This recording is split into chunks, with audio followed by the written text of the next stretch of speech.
Vampire Weekend, the New York-based indie rock band, originally consisted of 4 men who met each other at Columbia University. These 4 being Ezra Cohen, the frontman, lead vocalist and guitarist, Chris Thompson, the band's drummer, Chris Baio, the band's bassist and backing vocalist, and Rostam Batmangilik, who was the band's rhythm guitarist and also a backing vocalist. Sadly, Rostam recently decided to leave the band to dedicate himself to other projects. Since the band's origins in 2006, the band has released 3 studio LPs, those being Vampire Weekend's self-titled album, released in 2008, their second LP Contra, released in 2010, and Modern Vampires of the City, released in 2013.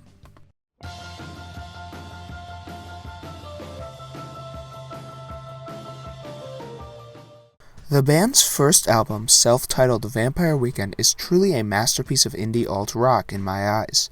The album truly proved Vampire Weekend had the potential to become one of the biggest stars in indie rock. Reviewers were very favorable of this album. Metacritic, aggregating critics' reviews, gave it an 82 out of 100.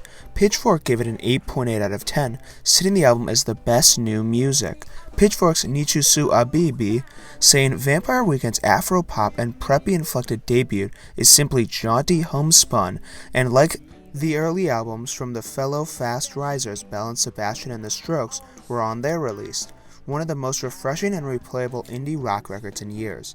Personally, I would give this album a 10 out of 10. This album to me is a truly perfect album. While many people may not agree with that, this record is one of the first albums I listened to over and over again, leaving me wanting more and leaving me with a deep love for the band.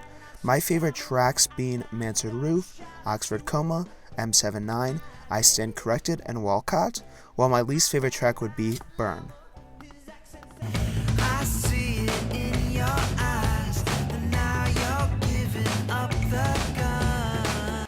Vampire Weekend's second album, titled Contra, is an album where Vampire Weekend reinvents their own sound, and in the process, proves that they have what it takes to create new great music.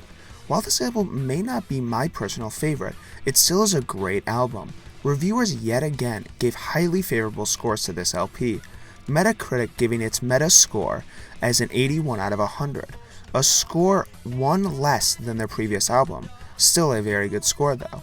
Pitchfork gave Contra an 8.6 out of 10, a score 2/10 less than their previous album.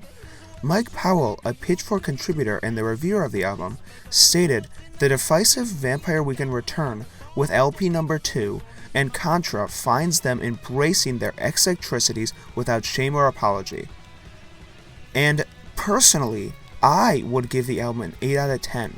The album has some really great high points with songs like Cousins and Giving Up the Gun, but the album also struggles at points with trying to fix something that wasn't broken. Their sound on their first album was really great, so changing it so much, in my opinion, wasn't the greatest decision. My favorite tracks on this album were Cousins, Giving Up the Gun, White Sky, and Horchata, and my least favorite track was Taxi Cab.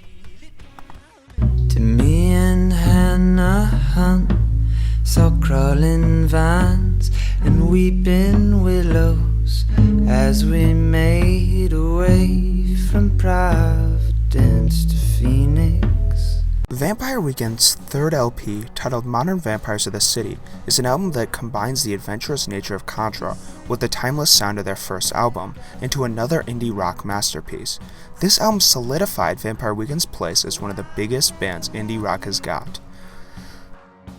For a third time, reviewers looked highly favorably on this album. Metacritic gave a metascore of 84 out of 100 to this project, the highest score Vampire Weekend has ever received from Metacritic. Anthony Fantano gave this album a 7 out of 10, citing the album experimented a little too much, but still nonetheless was quite good. Pitchfork gave this album a 9.3 out of 10, the highest score it has ever given Vampire Weekend. Ryan Domble, the reviewer at Pitchfork, said Vampire Weekend's third album is a remarkable progression from a band that was already functioning at a high level. Personally, I would give this album a 9.8 out of 10. This album is really awesome in a lot of ways.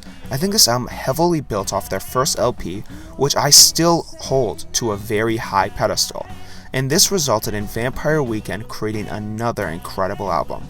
My favorite tracks were Yeah Hey, Don't Lie, Hannah Hunt, Obvious Bicycle, and Finger Back, while my least favorite track was Young Lion. If it wasn't already clear, I love Vampire Weekend. That's why I did my first video on them. Really, I don't have enough great things to say about this band. Please give them a shot. They have done enough good for me to deserve at least that. For my next video, I was thinking either Danny Brown, Arcade Fire, or Daft Punk. Please comment down below out of those three who would you prefer, or if it's someone else completely, suggestions would be very much appreciated. If you like this video, please subscribe, and if you have any feedback or suggestions, please comment those. Thank you for giving this video a watch. Thank you.